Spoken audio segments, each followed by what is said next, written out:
네, 안녕하세요. 어서 오십시오. 로열 전쟁에 관한 얘기인 동시에, 20세기를 뒤흔들었던 그 두 팀이 있어요. 그 두 팀에 관한 얘기고요. 그래서 아마, 되게 이제 중요한 얘기가 시작될 것 같은데, 1900년이 되면 말입니다. 러시아의 그 유전 생산량이 미국의 유전 생산량을 넘어서고 있었습니다. 당연히 그 록펠러가 미국에 있었고, 브라노벨, 노벨 형제가 러시아에 있었죠. 그래서 뭐 가만 냅뒀더니, 냅둔 건 아니에요. 러시아 시장으로 들어가려고 그랬는데, 록펠러가 스탠다드 오일이 러시아 시장 들어가려고 그랬는데, 러시아가 막았죠. 록펠러가 어떤 놈인지 잘 알고 있었거든요. 록펠러는 미국에서 독점으로 유명한 놈이고, 그리고 노동관리가 형편없었고, 그리고 또 자금력도 있었기 때문에 러시아로서는 꺼리는 놈이 록펠러였고, 스탠다드 오일이었고요. 로스차일드 아직 저기 그 조르지아 쪽 지역 쪽의 바툼이라고 거기서 석유 시추를 하고 있었습니다만은, 로스차일드는 그 당시 말이에요. 되게 점잖은 이미지를 갖고 있었어요. 금융 쪽으로 돈을 돌렸지, 뭐 산업 쪽으로 막 난리를 치고 막 노동관리 형편없고 이런 건 없었어요. 왜냐하면 손에다가 그 흙을 묻히지 않는 가문이잖아요, 로스차일드가. 하지만 록펠러는 안 그랬다고. 그래서 이 브라노벨, 러시아 노벨 형제의 그 러시아 유전이 전 세계 생산량의 53%를 차지하고 있었습니다. 예. 러시아 유전이 전 세계 유전에서 53%를 뽑아내고 있었으니까 1,200만 톤을 뽑아내고 있었고, 스탠다드 오일은 미국에서 900만 톤 뽑아내고 있었고요. 그렇게 하고 있었습니다. 록펠러가 큰일 났죠. 네, 록펠러로서는 이 상황을 견딜 수가 없죠. 그래서 1892년 로스차일드를 뉴욕 브로드웨이로 이제 부른 이유도 바로 그런 이유 때문에 불렀는데, 이게 루드비히 노벨이 죽었는데도 불구하고 그 아들이 또 아주 영업을 잘했단 말이야. 안 되겠단 말입니다. 록펠러로서는 러시아 브라노벨을 일단은 파괴를 해야 된다, 이런 판단을 갖고 있었고, 로스차일드도 석유 가격을 좀 고가로 유지하기 위해서는 뭐 경쟁사인 바쿠 유전을 파괴해도 자기들한테는 그렇게 큰 문제가 없었어요. 게다가 로스차일드 머릿속에서는 유전보다는 금융시장 장악을 위한 어떤 판단이 먼저 앞섰었기 때문에 그 러시아가 그 금융시장을 개방하지 않고 있으니까, 국가 차원에서는 용자는 받으려고 그러고, 민간 차원에서는 뭐 자유시장, 금융시장을 개방하지 않고 있으니까 이제 화가 머리끝까지 나 있었고, 독일도 그랬는데 러시아까지 그런단 말이야. 그러니까 독일하고 러시아는 아주 죽일 놈들이 돼버린 거예요, 로스차일드한테. 그러니까 이 두 가문이 그 이익이 딱 맞죠? 네? 이익이 딱 맞습니다. 그래서 이거를 어떻게 판단을 할 것인가? 이 러시아와 독일을 어떻게 판단할 것인가? 두 팀이 움직이게 됩니다. 이 로스차일드와 록펠러가 일단 연합하기로 했으니까요. 이 연합 사단들을 움직여줘야 된단 말이에요. 근데 지네가 뭐 당장 무슨 뭐 힘이 있나?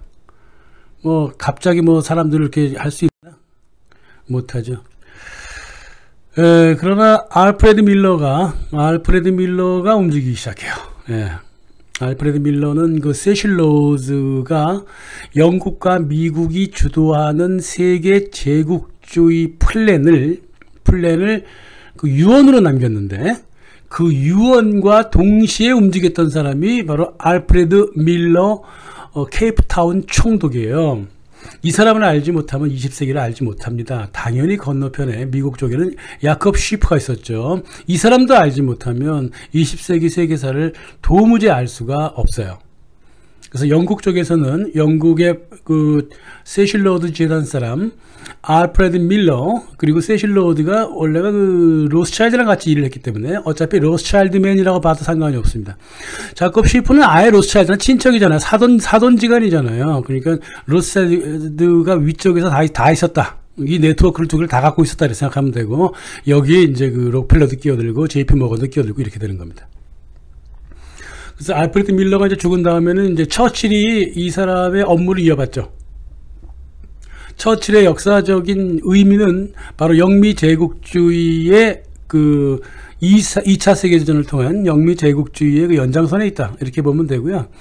그 자컵 셰이프가 죽은 다음에는 미국에서 록펠러가 직접 나서버립니다. 네, 직접 나서서 로스차일드 네트워크를 록펠러 네트워크 안으로 아예 그냥 가져와 버리죠. 예.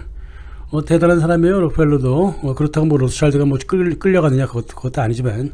그래서 록펠러 사단이 이제 자컵 셰이프의 그 일을 이어서 2차 세계대전까지 이어지고 지금까지도 이어지고 있고요. 헨리 키신저라든가 뭐 CFR 뭐 이런 걸 통해 갖고 쭉쭉 이어지고 있는 거예요. 이 영미 제국주의가 20세기 내내 전 세계를 되게 흔들고 있었단 말입니다.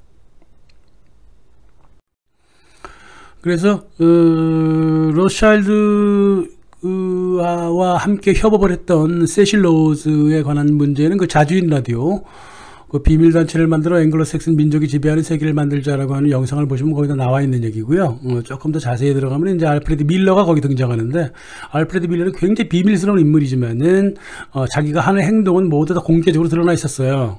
자기가 개인적인 편지라든가 이런 것들은 다 소각시켜 버렸지만, 로스차일드처럼 꼭 얘네들은 지네 그 개인적인 편지 소각시킵니다. 그래서 역사를 도무지 알 수 없게 만들어 놔요. 했지만 자기가 이제 움직였던 거는 뭐 다 드러나 있기 때문에 어쩔 수 없습니다. 그래서 이 알프레드 밀러는 왕실을 일단 자기 것으로 만들죠. 원래 왕실은 이제 그 로스차일드 거였잖아요. 지금도 그 로스차일드 건데 뭐 유대 금융의 소나기를 벗어난 적이 없습니다. 영국의 왕실이라는 거 하는 거는. 그래서 에드워드 7세하고 조지 5세로 이어지는 그 왕실을 가져왔고, 당연히 내각도 가져옵니다. 알프레드 밀러가 에스키스 내각하고 로이드 조지 총리 내각을 갖고 오죠. 자기 죽은 다음에는 이제 처칠 내각이 세워지잖아요. 다시 말해 자기의 그 후계자가 바로 그냥 총리가 돼버리는 거예요. 무섭죠, 영국. 그럼 얘네들 예를 들어 누구와 함께 일을 했을까? 옥스퍼드, 캠브리지 대학 출신들하고. 옥스브리지라고 그러잖아요. 옥스브리지 애들을 모아놓은 게 밀러스 킨더가르텐이라고 그러는데, 밀러의 유치원이라고 해가지고, 그 밑에 다 모아둡니다. 근데 대다수가 이제, 프리메이슨 멤버들이죠.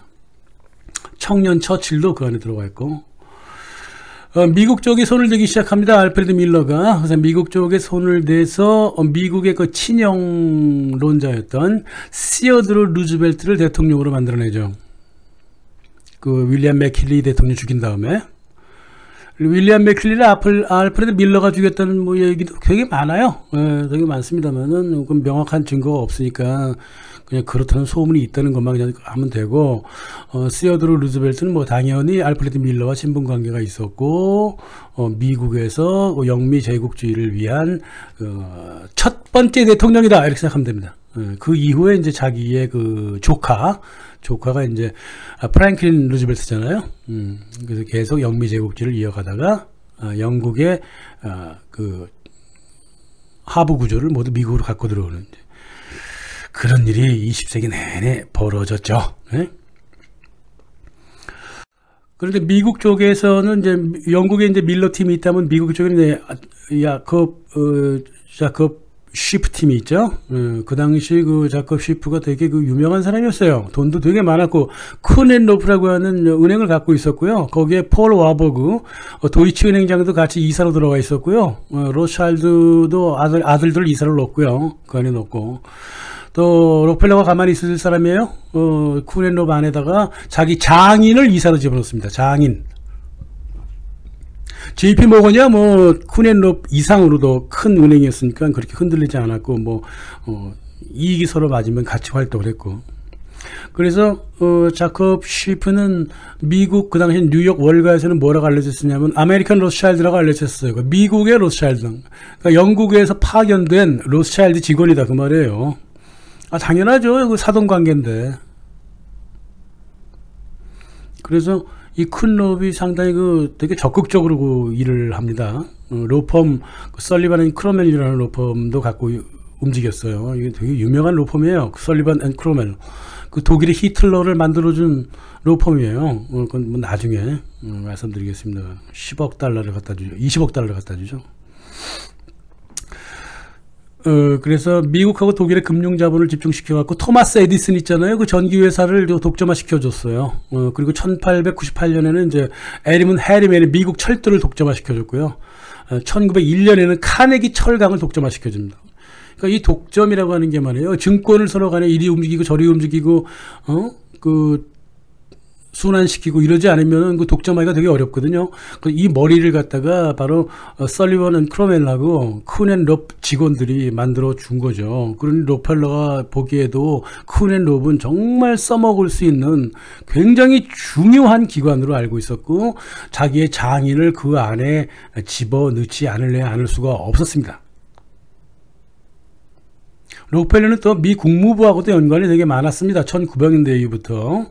그래서 미국 자콥 슈프를 또 미국 국무부하고도 연관시켜줬어요.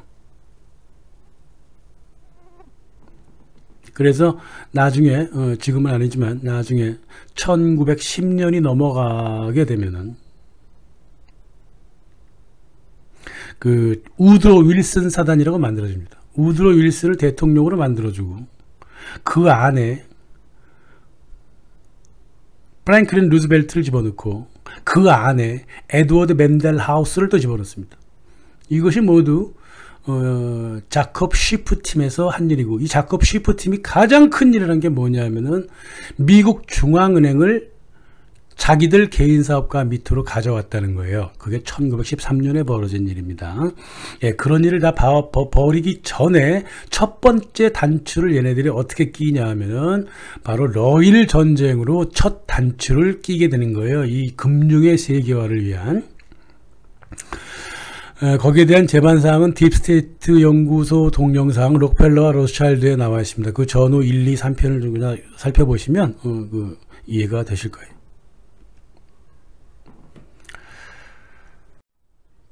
그래서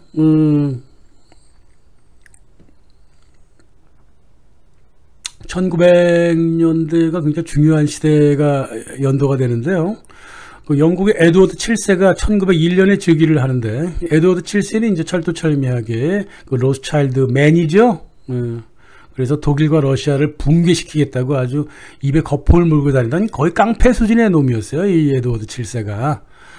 그리고 에드워드 7세의 그 외무부 장관 에드워드 그레이죠. 이름이 똑같아요. 에드워드 그레이인데 에드워드 그레이는 당연히 알프레드 밀러의 꼭두각시. 꼭두각시도 아니야. 영국 신문에 그 밀러맨이라고 다 나와 있어요. 에드워드 그레이 외무부 장관이 밀러맨이다. 밀러 스킨더가르텐 밀러 유치원의 멤버고 다 나와 있어요. 그러니 독일과 러시아를 같이 하여간 없애버리자 이 말이야. 그래가지고 그래야지만이 영국과 미국이 지배하는 그 세계 그 통합정부가 출범할 수 있다. 이런 얘기를 그 당시에 H.G. 웰스라든가 알도스 헉슬리 다 얘기를 하고 있었단 말입니다. 우리가 알려진 바만 그런 사람이 있지. 그 외에 누굽니까? 유명한 경제학자들 되게 많은데 영국에 키츠너 아더 키슨이라고 하는 사람도 얘네들 지금 세계 정부 만들려고 하고 있구나라고 자기 책에 쓰고 있고 크누크 함순 어딘가요 그게 스웨덴인가 노르웨이인가 모르겠네 그 작가도 그런 얘기를 하고 있었고 세계 정부 만들겠다고 한다는 거는 그 당시 1900년 전후로 굉장히 얘기가 많이 돌아다녔어요. 지금만큼 많이 돌아다닙니다. 그때는 세계 정부라고 하는 모습이 나타나지도 않았는데도 굉장히 많은 얘기가 돌아다녔다고. 지금은 세계 정부가 지금 당장 지금 다보스 포럼으로 지금 대표되고 있음에도 불구하고 그 믿지 않는 사람들이 대다수잖아요. 그러니까 100년 전 사람들보다 훨씬 머리가 나빠졌다는 소리지 그렇게밖에 얘기할 수가 없죠. 이렇게 모여서 영국에서는 이제 알프레드 밀러 팀이 조직이 됐고요. 그리고 필그림 협회하고 라운드 테이블이 만들어지게 되고 또 미국 쪽에서는 이제 쿤앤럽 은행을 중심으로 한 자콥 쉬프 팀이 만들어진 겁니다. 이 두 팀이 각자 록펠러 및 로스차일드를 미국에서 대변했고, 또 영국의 밀러 팀은 로스차일드를 대변을 했습니다. 그래서 세계화를 밀어붙이는데 함께 공헌을 하게 된다, 이거죠. 알프레드 밀러가 만들어낸 플랜들이 이렇게 되어 있어요. 자기네가 이제 직접 만들었다, 이게 아니라 그 플랜 자료 있느냐? 없어요. 없습니다. 그러나 그 서로 간에 오고 간 그 여러 그 공식 자료뿐만이 아니라 비공식 자료를 다 종합을 해보면, 그리고 또 역사를 또 반복적으로 살펴보면, 독일과 러시아를 충돌시킨 다음에 미국을 끌어들여 양쪽을 모두 무너뜨린다는 것이 이게 초안이에요. 초안. 알프레드 밀러 팀의 초안. 그래서 먼저 밀러 팀이 했던 일을 보자고요. 밀러 팀이 그 에드워드 그레이를 시켜가지고 먼저 러시아의 친구였던 프랑스와 협정을 맺어요. 1904년에. 아니, 영국이 말이에요, 자국 역사상 생전 처음으로 프랑스와 동맹을 맺은 거예요. 이게 서로 간에 왼수잖아요. 왼수. 이런 철전지 왼수가 일본과 한국 사이에 그 정도의 왼수가 아니에요. 영국하고 프랑스는 절대 합칠 수 없는 이 두 나라가 합치겠다 그랬다니까. 이런 정신 나간 일이 벌어져요. 그리고 그토록 싫어하는 러시아하고도 동맹을 또 맺어요. 1907년에. 이 어처구니 없는 역사를 만든 사람이 알프레드 밀러예요. 자, 프랑스와 중립동맹을 맺은 다음에 일본과 이미 동맹을 맺어놔. 그래갖고 러시아를 때려. 러시아를 칩니다. 그런 다음에 그 위협을 느낀 러시아가 영국 쪽으로 쫙 달라붙게 만들어. 그래서 프랑스, 영국, 러시아가 삼국 동맹을 맺어요. 1907년에. 이제 독일을 치면 되는 거예요. 7년 후에 독일을 칩니다. 세 나라가 독일을 쳤지만 전반적인 전쟁은 누가 했냐면 러시아하고 독일만 했어. 두 나라가 다 뽀개지죠. 두 나라가 다 뽀개지고 미국이 이제 1차 세계전 막바지에 끼어들어요. 그래서 독일을 패퇴시켜버리죠. 러시아에서는 혁명이 일어나 버립니다. 이 두 나라가 다 쪼개져 버린 거예요. 그게 3단계고 4단계는 이제 영국하고 미국이 서로 지분을 나눠 먹는 거예요. 이게 알프레드 밀러 팀의 독일 러시아 파괴 플랜이었고, 이것이 그대로 2차 세계대전으로 이어집니다.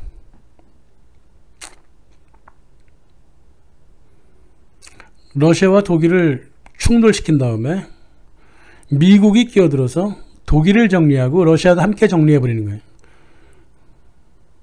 근데 이제 스탈린 때문에 못했죠, 결국. 세상 이런 겁니다. 그리고 이러한 플랜 말이에요. 당시 그 언론계가 뭐 거의 다 눈치채고 있었어요. 간단한 예를 하나 들어드리면 1908년 오스트리아 헝가리가 그 보스니아 헤르체고비나를 접수를 했거든요. 접수하자마자 독일의 그 빌헬름 2세가 참나 이것도 골치 아파졌네. 저 에드워드 7세 저 자식이 또 이거 핑계로 또 우리나라하고 러시아 또 전쟁 또 불러일으키는 거 아니야? 그럼 뭐 지네 나라하고 프랑스도 또 같이 또 끼어들게 만들겠지 뭐. 그럼 세계전쟁 나는 거 아니야 이거? 이랬다니까요? 그 1908년에 이미 그 독일 황제가 작은 그 사건 하나만 딱 보고도 이게 영국이 한 짓이네 이거. 이 새끼들 이랬다니까요.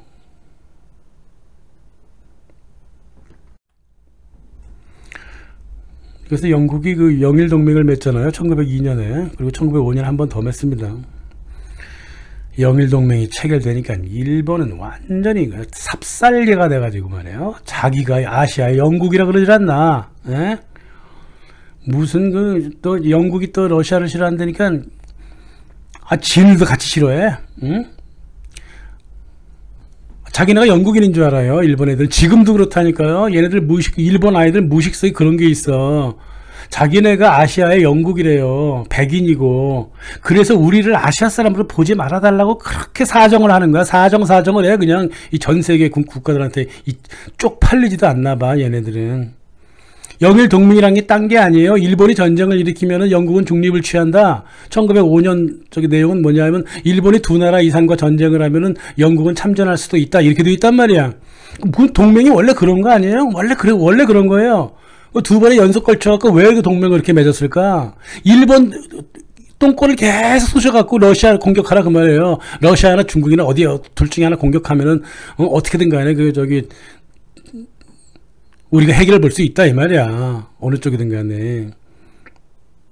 영국의 로스차일드가 다 내다보고 있었고 그 플랜 짠 게 바로 자기 밑에 있는 그 알프레드 밀러가 짠 건데 그걸 왜 몰라요? 다 알고 있었어요.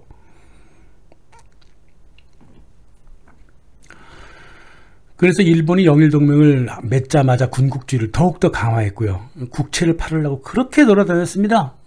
일본은 원래 1870년대부터 영국하고 미국을 돌아다니면서 국채 팔아달라고, 사달라고 그렇게 그냥 손이 발이 빌고 있었고 돈이 어딨어, 지네가. 그래갖고 돈 마련하고 돌아다녔다고요.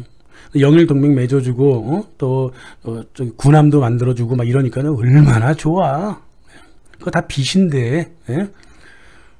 하지만 영국이나 미국 어느 나라도 일본이 러시아랑 만약 전쟁을 하게 되면은 일본이 이긴다는 확신이 별로 없었다고. 근데 자콥 쉬프는 확신이 명쾌했어요. 응?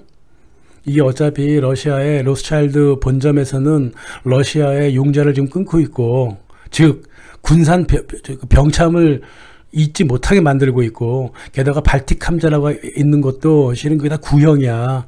화석으로 막 떼갖고 가야 된단 말이야. 저기 오래된 배들이기 때문에 아무리 40척이 넘는 배가 있다 하더라도 발틱에서 대한해협까지 와야 되는데 이거 불가능하다고. 와서 어떻게 전쟁을 해요. 거기다가 그냥 일본이 그냥 영국이 만들어둔 신형 군함 80척으로 때려부수면 그거 당연히 일본이 이긴다고 판단을 했다고. 그러니까 자콥 쉬프가 일본에 투자를 하기 시작한 거예요. 그래서 1905년 저기 일본이 지금 발틱 함대가 대한해협으로 들어오기를 좀 기다리고 있던 1905년 4월 5일이죠. 4월 5일 영국의 더 펀치라고 하는 잡지사에서 사파를 하나 그려줍니다. 그려가지고 닭싸움을 시키는 일본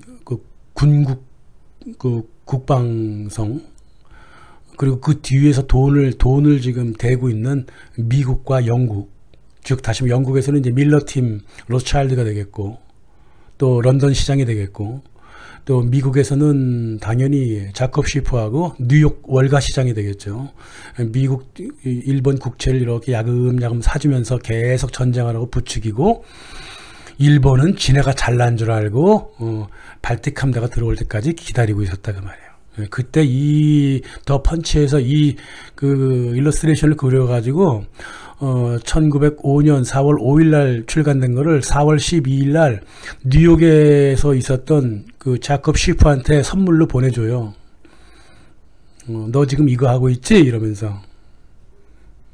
뉴욕에서도 뉴욕 사람들이 재밌게 봤어요. 여기 일본 놈들 저 꼭두각시로 어디 보자. 그래갖고 전 세계가 들썩들썩 거렸다고. 야, 일본이 과연 러시아를 이길 수 있을까? 어쩌고 야, 그럼 너 이번에 주식 한번 투자해 볼래? 일본 국채 한번 좀 사볼래? 말래? 별 얘기 다 하고 있었다고요.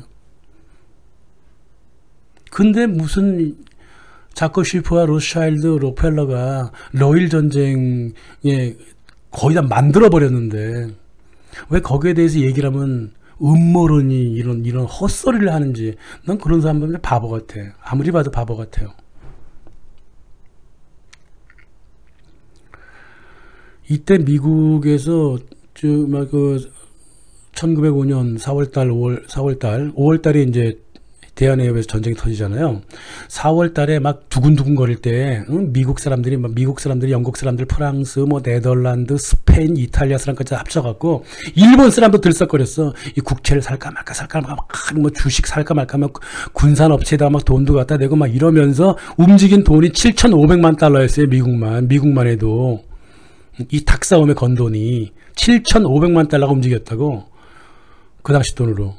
그리고 영국 런던에서는 1,500만 파운드가 움직였다고. 뭐 다 알고 있는 도박 게임인데, 이 러일 전쟁이. 그걸 두고서는 무슨 뭐 일본 나름대로 뭐, 무슨 뭐 다른 나라 나름대로 이상한 판단을 해. 근데 왜 그 영국의 그 밀러 팀이 움직여야 될 걸 왜 자컵 슈프 미국 팀이 움직였을까? 밀러 팀은 돈을 만지는 사람들이 아니에요. 정치를 하는 사람들이지. 돈은 미국 작업 슈프 팀에서 나오게 돼요. 이거 뭐 당연한 소리죠. 그렇다고 해서 밀러 팀은 안 움직인 건 아니에요. 밀러 팀은 주로 그 러시아 혁명 때 움직였고요. 러일 전쟁 때는요, 주로 자컵 슈프가 뒤에서 움직였습니다. 역시 벤처기업가답죠. 1904년 뉴욕 런던 시장에서 5천만 달러 일본 국채를 매입해가지고 송금을 해줬고,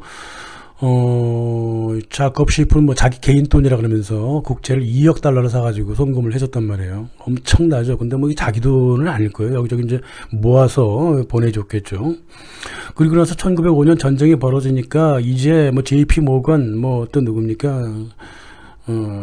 JP 모건 또 자컵 슈프도 또 3천만 파운드를 런던에서 또 국채를 더욱더 매입을 해줬어요. 또 로스차일드도 이제 투자를 이제 하려고 그랬죠. 1905년에. 근데 그 바툼에 엮여 있었던 그 자금이 아직 빠져나오질 않아가지고, 여유 자금이 그렇게 많지는 않아가지고, 뭐 조금밖에는 못했지만, 어차피, 일본 국채를 사주는 거는 기정사실이었어요. 1905년, 발틱 함대가 대한해협으로 들어오기 전에 이미 그랬단 말입니다. 다시 말해서 일본이 이길 거라는 확신을 다들 하고 있었다고요. 야, 러시아가 그렇게 약한가? 아니죠.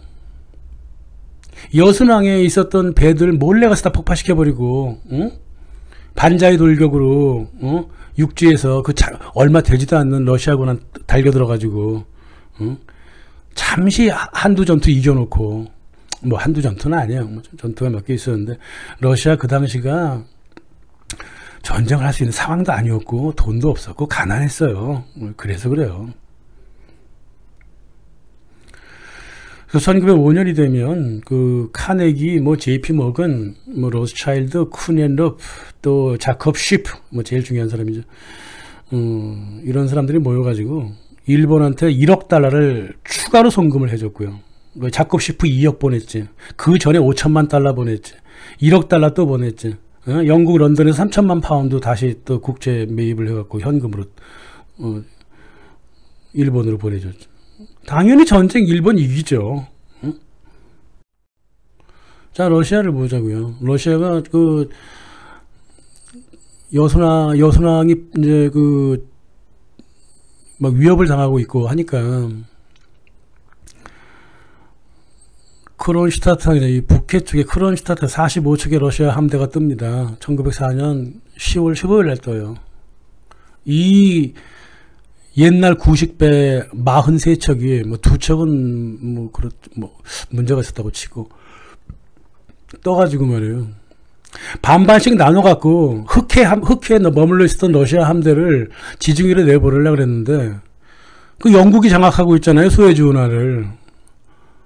못 오게 했다고요, 글로. 그래서 제일 큰 본진이 지중해를 못 들어가니까 아프리카 희망봉을 거쳐서 왔다고. 이 미친 짓이지. 얼마나 타고 들어왔는지 아십니까? 10월 15일 날 떠난 배가 5월 27일 날 도착한다고. 다음에 29,000km를 돌아왔어요. 게다가 중간중간 영국이 통치하고 있었던 지역에서는 물도 못 마시게 했다고. 그러니 그 배에 타고 있던 그 수병들이 굶어 죽고 병에 걸려 죽고 무슨 전투를 하겠어, 얘네들이. 그래서 1905년 5월 27일 대한해협에 들어오는 거를 갖다가 80척의 신형 영국제 군함을 갖다가 갖고 와서, 그 제독이 뭐 도고 제독이잖아. 도고 제독이 그 80척의 그 신형 군함으로 그 거지 같은 그 발틱 함대를 24시간 만에 박살을 내버린 거예요. 그래서 5,000명이 넘어가는, 5,044명이라고 그러죠. 5,044명의 그 러시아 수군이 대한해협 밑으로 빠져 죽은 거예요. 차라리 죽는 게 나았을 겁니다.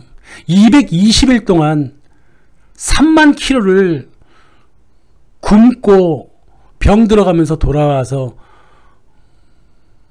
일본과 싸우라고 하니 차라리 죽는 게 낫겠죠. 그래서 러일 전쟁을 승리로 이끌게 되고, 일본 국채에 산 사람들은 뭐 떼부자가 되고, 이렇게 된 거죠. 그래서 이게 밀러 팀하고 그 자컵 쉬프 팀이 같이 움직여서, 쉬프가 뒤에서 더욱더 빨리빨리 움직여서 일본으로 하여금 그 러시아를 치고, 러시아 동쪽을 그렇게 흔들어 놓으니까 러시아 서쪽도 흔들립니다. 그래서 1905년 사회민주당 볼셰비키 맨셰비키, 얘네들이 이스크라라는 신문을 떠돌리면서, 이스크라라고 하는 게 러시아 말로 스파크예요. 스파크. 동쪽에서 스파크를 일으켜서 서쪽에서 러시아를 때린다 이 말이에요. 그래서 결국은 니콜라이 2세를 입헌 군주제안으로 끌어들이고 두마를 세우게 돼요. 의회를 세우게 됩니다. 그래서 로마노프의 300년의 그 왕정의 역사가 무너졌다고 보는 거죠. 예? 그래서 이 러일 전쟁 기간 동안에 들어간 일본 전쟁 비용이 총 8억 6천만 달러였습니다. 그 중에 외채가 4억 1천만 달러였고요. 그 외채 중에 월가에서 온 게 1억 8천만 달러, 시프 돈이 2억 달러, 다시 말해서 전쟁 비용에 들어간 그 부채 절반이 월가하고 시프에서 왔단 말이에요. 더 이상 이제 일본은 로스차일드와 록펠러, 영국과 미국의 금융 네트워크로부터 절대 못 빠져나갑니다. 이미 못 빠져나가는 게 1894년에 이미 빠져나가서 없었어요. 청일전쟁에서 승리했다 그래갖고 청나라한테 배상금을 받았는데, 청나라가 돈이 어딨어? 그 배상금을 다 달러 이자로 청나라한테 빌려준 게 바로 미국, 영국, 프랑스 은행들인데, 그 은행 돈을 일본이 가져갔기 때문에 어차피 그때부터 이미 서방 은행에 일본은 완전히 발목 잡혀 있었어요. 민족 자본 같은 건 아예 만들어질 수가 없었고, 일본이라고 하니 그런 나라입니다, 이게. 얼마나 고마워. 일본이 너무너무 고맙죠. 영국 로스차일드하고 록펠러가 봤을 때는, 특히나 로스차일드가 봤을 때는 동쪽을 건드려 갖고 서쪽까지 무너뜨려 버렸기 때문에, 일단은 로스차일드로서는 완전히 1단계가 아니라 2단계가 거의 성공할 가능성이 있었단 말이에요. 그러니까는 그 영국의 에드워드 7세가 막 만세를 부리면서 일본에 자기 아더 왕자를 보내. 그래갖고 메이지 일왕한테, 지금 히로히토 아버지한테 그 최고 기사 자기를 줍니다. 얼마나 기분이 좋았는지 몰라, 이 일본 아이들이. 그래갖고 일왕은 또 자컵 쉬프한테 2급 고문 그 훈장을 줘요. 그러면서 일본 신문에는 뭐라 그랬냐면, 미국의 일본 은행가, 다시 말해서 Japan's Banker라고 딱 찍어놓고, 자컵 쉬프가 러일 전쟁을 일으키고 자기네 일본한테 국채를 사가지고 돈을 송금해 준 게 너무너무 고맙고, 그럼으로써 미국의 또 윌리엄 태프트하고 또 카스라 태프트 밀약을 해가지고 한반도는 일본이 가져가고 필리핀은 미국이 가져간다. 이런 또 밀약도 맺고, 러시아가 이제 휴전을 했으니까는 테이블이 앉아야 되잖아. 포츠머스 조약에 들어가서 앉아야 되잖아. 그래서 어떻게 할 것인가. 그 얘기하기도 전에 밀약을 맺어갖고 필리핀이 가져가고, 일본이 한국 가져가고, 미국이 필리핀 가져간다. 이런 얘기를 했단 말입니다. 이 플랜은 말이에요. 이 러일 전쟁은요, 역사적인 어떤 의미가 있냐면, 영국의 로스차일드와 세실 로드 재단 산하 알프레드 밀러 정치 조작팀과 미국의 록펠러와 JP 모건, 쿠넨로프가 한데 모인 자콥 시프 경제금융사단이 서로 연합해서 만들어낸 세계 정부를 위한 첫 번째 단계였다. 여기에 의미가 있는 겁니다. 1월 전쟁이라고 하는 것은. 그래서 이 로스차일드와 록펠러 연합 전략의 첫 번째 희생양이 된 게 일본이고 또 러시아가 된 겁니다. 그래서 1905년 이제 러인 전쟁이 끝나고 러시아의 서쪽이 뒤흔들리면서부터 본격적으로 볼셰비키와 맨셰비키를 양손에 저울질하면서 밀러 팀이 움직이기 시작을 했고, 미국의 자콥 시프 팀은 뉴욕 남동부에서 거들먹거리고 있던 레옹 트로츠키한테 돈을 갖다 주면서 본격적으로 볼셰비키를 키우기 시작을 했죠. 그래서 이제 러시아의 혁명만 일으키면 이제 러시아 시장은 자기네들한테 이 발밑에 꿇게 된다. 이렇게 되는 겁니다. 3-5는 러시아 혁명에 관한 부분입니다. 네, 감사합니다. 네, 다음에 뵙겠습니다. 메이지 일왕한테 히로히토 아버지 아니에요? 지금의 일본 일왕의 할아버지. 짝꿍짝꿍한 거지. 이제 일본은 이제 더 이상 영국의 이미지적 식민주의로 이제 돼버렸고요. 또 자콥 시프는 이 메이지 일왕으로부터 제2급 훈장을 받아요. 지네끼리 잘 먹는 거지. 영국 왕실에서는 일본한테 훈장 주고, 일본은 자콥 시프 미국한테 훈장을 주는 거야. 그러면서 뭐라 그랬냐면 미국의 일본 은행가라고 불렀어요. Japan's banker라고 불렀다고, 자콥 시프를. 아, 좋다는 거야. 자기한테 돈 빌려줘가지고. 그래서 일본이 이 사건은 일본이 처음으로 영국 이상으로 미국과 친선을 갖게 되는 계기가 된 게 바로 러일 전쟁이었고요. 미국으로서는 자콥 시프 덕택에 미국의 일본 요리가 시작되었다고. Japan's cooking이 시작되었다. 그 당시 미국에서 다 알고 있었어요. 아, 이제 미국이 일본을 요리할 수 있겠구나. 그 일본 놈들이 되게 이상하게 행동하더니 뭐 이제 우리 밑으로 들어오네.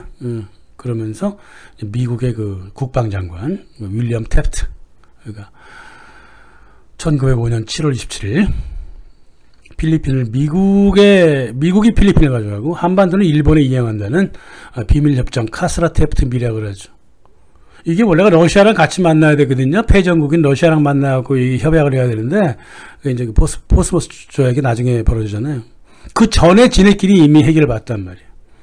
그러니까 러시아가 이제 완전히 아주 이미지적으로나 실제로 많이 무너지기 시작하죠. 자, 이제 일본을 통해서 러시아를 쳤고, 또 러시아를 친 일본을 미국이 또 끌고 왔고, 또 러시아는 뭐 심각할 수준으로 약해져 버렸으니까 이제 러시아를 어떻게든 간에 엎어뜨리면 된단 말이야.